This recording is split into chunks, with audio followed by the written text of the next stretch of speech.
Nama alhamdulillah wassalatu wassalamu ala rasulillah sallallahu alaihi wasallam. Nga tugenda munako 10 zino ezisemba kisaba Allah atowa obulungi bwazo nokuzikoleramu ebirungi inshallah tabaraka taala kyagenda maaso n'omusomo gwaffe ensobi zikolebwa mu Ramadhani n'okuzigolola kwazo biidhnillah tabaraka wa taala. Era tugenda kulaba ensobi 3 inshallah tabaraka taala. Ensobi esooka obutamanyiza abaana bato okusiiba min al akhta, ne mu nsobi eyo Sheikh yagamba adamu التوعيد الصبيان الفتاة على الصيام للصغير من السن. obutamanyiza abaana bato kusiiba nga bakyali mu myaka emito kubanga obamanyiza warada an arbi basahaba basiibisanga abaana baabwe nga bato si kubamazisaako oba kubabonereza sala. Kati tolabanga olunaku lwa yaumi ashura nga tebannaba kulaalika Ramadhani ng'abaana abato babasiibisa ne babaleetera biddole ebibabuzaabuza ng'obudde we bugenderera insha Allahu tabaraka wa taala. Abaana bato omusiibisa oba paka saa 7 oba mmeka naye gwe kasita omuteeka mu bwongo bwe n'omuzuukusa okulya eddaako n'omuteeka mu bwongo bwe nti asiibye. Ekyo kiba kikola biidhnillahi tabaraka wa taala. an Rabi'i أن ربيع بنت معاذ قالت ربيع بنت معاذ أجابة فكنا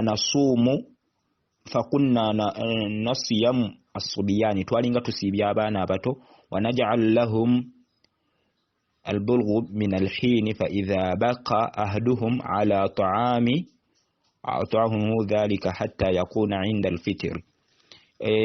oyo omukyala ayitibwa Rabi' binti Ma'adh qalat yagamba nti twalinga tusiibya abaana abato naye abaana abo we baakaabanga twalinga tusiibya abaana baffe ne tubateerawo ddole omukole amakulu ddole w'eppamba. Omu kubo bwe yakaabiranga emmere nga tumuwa ddole eyo okutuusa mu biseera by'okusiibulukuka. Kino kyalinga ku mwana akuzeemuuko amateeka go gatandise okukola ki okuba Abawarabu balina enkola eyo ng'abaana bakozeemuuko naye nga ddole akyali kikulu. Tetugamba nti abaana mubakako okusiiba la wabula mubaagazise okukaka n'okwagazisa byanjawulo biidhnillah. Togamba nti wano tojja kulyawo mmere nga tosiibyera bagasa bwagasi insha Allah ekyo tukigolole.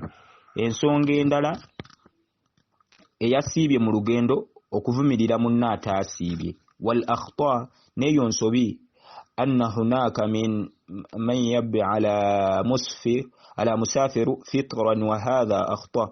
Olio atasi bali mu lugendo omu yasiibye oba tasiibye omuntu avumirira munne fa inna al musafiru fi ramadhani al fitr au asiyamu hadha ala hasabi ahtaliha.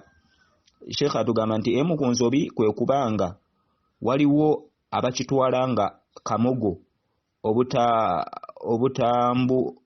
omutambuze bwasiibulukuka. Eno nsobi kubanga omutambuze mu Ramadhani alina eddembe okusiibulukuka oba okusiiba okusinziira ku mbeera ye. Kitegeeza ekyo kiva mu kusalawo kwe biidhnillah. Olaba munno ng'alyanga muri mu lugendo ye lwayita olugendo gwoba oli mugumu gwe siiba naye munno muleke alye era tovumirira biidhnillahi tabaraka wa taala. Munno tomuvumirira insha Allahu tabaraka wa taala muleke. Era nga mu suratu al-Baqara Allah subhanahu wa taala watugamba idha lam yushaqqa alayhi as-siyam. Nabi Allah subhanahu wa ta'ala yagamba falyasum liman qawiyyu alayhi afdalu min al-fitra. Oyalina amaanyi tewali buzibu asiibe nga Allah subhanahu wa ta'ala watugamba nti wa intasumu newe musiiba khayrul lakum in kuntum ta'lamun. We muba musiibi kye kisinga obulungi singa mubadde mumanyi. Wa barakallahu fikum wa jazakumullahu khayra. Kati ate Allah yagamba la yukallifu Allah nafsan illa wusaha. Allah takaka moyo gwa muntu kye kutasobola. Allah waba muwadde olukusa kireke.